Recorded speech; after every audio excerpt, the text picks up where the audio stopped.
दोस्तों, कैसे हो। आपने एक नियम तो सुना ही होगा दोस्तों कि ऊर्जा को तो न तो उत्पन्न किया जा सकता है और न ही नष्ट किया जा सकता है। इसकी केवल आप एक फॉर्म को दूसरी फॉर्म में परिवर्तित कर सकते हैं। तो आज बात करेंगे ऊर्जा रूपी आत्मा के बारे में।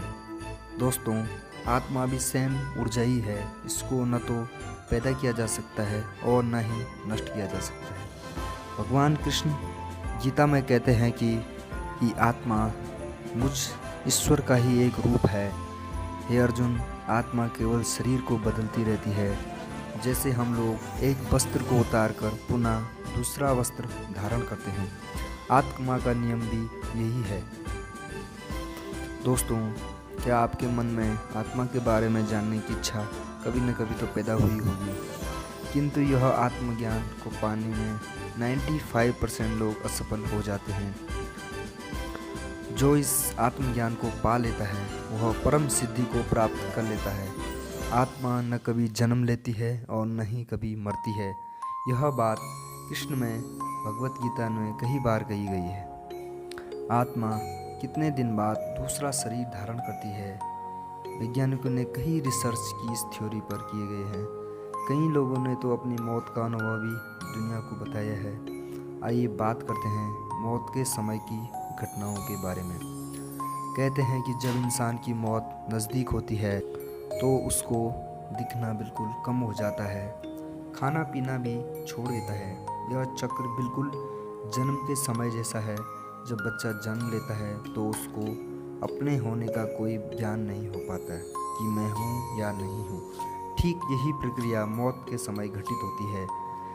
जैसे ही आदमी की मौत का समय होता है उसको पता ही नहीं लगता कि आत्मा कब शरीर छोड़ के परमात्मा के पास चली गई है।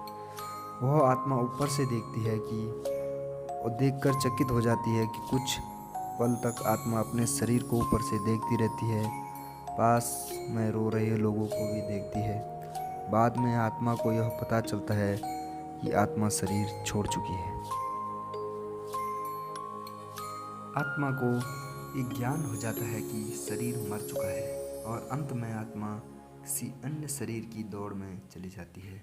अब चौंकाने वाला तथ्य यह है कि आत्मा को दूसरा जन्म कितने समय के बाद मिलता है। कहते हैं कि किसी को 3 दिन बाद, किसी को 10 दिन बाद शरीर मिल जाता है, तो किसी को 13 दिन बाद शरीर मिल जाता है। हमारे देश में त्योरवी मनाने की मान्यता है। कई प्रकार की आत्माएं ऐसी भी होती हैं जिनको जन्म मिलना बहुत मुश्किल से मिलता है।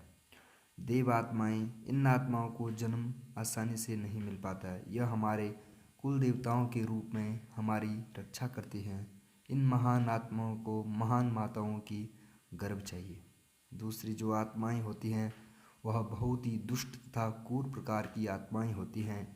सरल भाषा में अगर इसकी व्याख्या करें तो यह वह इंसान होते हैं जो बहुत ही दुष्ट होते हैं, अत्याचारी होते हैं तथा इनमें दया नामक कोई चीज़ नहीं होती। इस प्रकार की आत्माओं को भी आसानी से जन्म नहीं मिल पाता है। इनको जन्म लेने के लिए बहुत इंतज़ार करना पड़ता है। जैसे सिकंदर जैसी आत्मा को जन्म कई लाखों सालों में एक ही बार मिलता है। वैसे तो इन बातों पर विश्वास आसानी से नहीं हो पाता। यह सब चीज़ें आत्माओं का ज्ञान गहरे ध्यान में भी अनुभव किया जा सकता है। शरीर और आत्मा का ज्ञान गहरे ध्यान से भी अनुभव किया जा सकता है। हालांकि साइंस इस बात को नहीं मानता, पर कोई तो शक्ति है जो हमारे इस शरीर को चला रही है। जब तक विज्ञान को पुख्ता सबूत नहीं मिलता तब तक वह इस बात को विज्ञान नहीं मानेगा। तो दोस्तों, आप क्या सोचते हैं इस बारे में? अपने राय कमेंट बॉक्स में दीजिए और चैनल यूअर नॉलेज यूअर को सब्सक्राइब करना ना भूलें। ऐसे ही ज्ञानवर्धक वीडियो देखने के लिए